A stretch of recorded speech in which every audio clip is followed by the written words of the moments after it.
సరిత వాళ్ళ ఆయన కలిసి జగదీశ్వరి ఇంటికి వస్తూ ఉంటారు. ఇంతలో అక్కడ ఉన్న సరిత కొన్ని నగల్ని తీసి జగదీశ్వరికి చూపెడుతూ ఉంటుంది. అది చూడగానే ఇంట్లో ఉన్న వాళ్ళందరూ అయితే ఒక్కసారిగా షాక్ అయిపోయి, ఏంటి ఇన్ని నగలు అని చెప్పేసి అయితే అనుకుంటూ ఉంటారు. ఇంతలో అక్కడ ఉన్న సరిత అయితే దేవుడికి ఇవ్వడానికని కోసమని చెప్పి ఇవన్నీ చేయించాము. ఇప్పుడు ఇవి మంచి గడియలు కాదు. తర్వాత ఉదయాన్నే లెగిచి మంచి గడియలు వస్తాయి. అప్పుడు తీసుకొని రమ్మన్నారు పంతులు గారు.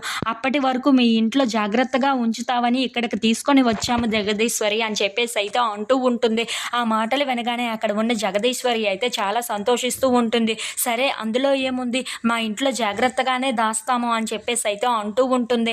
ఆ మాటలు వినగానే అక్కడ ఉన్న సరిత వాళ్ళ ఆయన అయితే ఉదయం వరకు చాలా జాగ్రత్తగా దాయండి చాలు, ఉదయాన్నే లెగిచి పంతులు గారికి మంచి గడియల్లో ఇచ్చేస్తే అదే మంచిది అని చెప్పేసి అయితే అంటూ ఉంటాడు. ఆ మాటలు వినగానే అక్కడ ఉన్న జగదీశ్వరి అయితే చంద్రకళను పిలుస్తూ ఉంటుంది. చంద్రకళ ఇవి తీసుకొని వెళ్ళి లాకర్లో పెట్టు అని చెప్పేసి అయితే అంటూ ఉంటుంది. ఆ మాటలు వినగానే అక్కడ ఉన్న చంద్రకళ అయితే ఆ నగల్ని తీసుకొని లాకర్లో పెట్టేసి వస్తూ ఉంటుంది. ఇంతలో అక్కడ ఉన్న జగదీశ్వరి చాలా జాగ్రత్తగా పెట్టావు కదా అని చెప్పేసి అయితే అంటూ ఉంటుంది. ఆ మాటలు వినగానే అక్కడ ఉన్న చంద్రకళ అయితే నేను జాగ్రత్తగానే పెట్టాను అత్తయ్య అని చెప్పేసి అంటూ ఉంటుంది. ఇంతలో అక్కడ నైట్ అవ్వటంతో విరాట్ చంద్రకళ వాళ్ళు అయితే బాగా మత్తుగా పడుకుంటూ ఉంటారు. ఇంతలో ఒక దొంగ అయితే వాళ్ళ ఇంటికి వస్తూ ఉంటారు. అది గమనించకుండా అక్కడ ఉన్న చంద్రకళ విరాట్ వాళ్ళు మాత్రం చాలా నిద్రపోతూ ఉంటారు. ఇంతలో అక్కడ ఉన్న దొంగ మొత్తం వెతుకుతూ ఆ నగలు ఎక్కడ ఉన్నాయా అని చెప్పేసి అయితే వెతుకుతూ ఉంటాడు. ఇంతలో ఒక లాకర్ని అయితే తీసి అందులో నగలు ఉండటం చూసి ఒక్కసారిగా షాక్ అయిపోయి ఆ నగలను అయితే తీసుకొని వెళ్ళిపోతూ ఉంటాడు.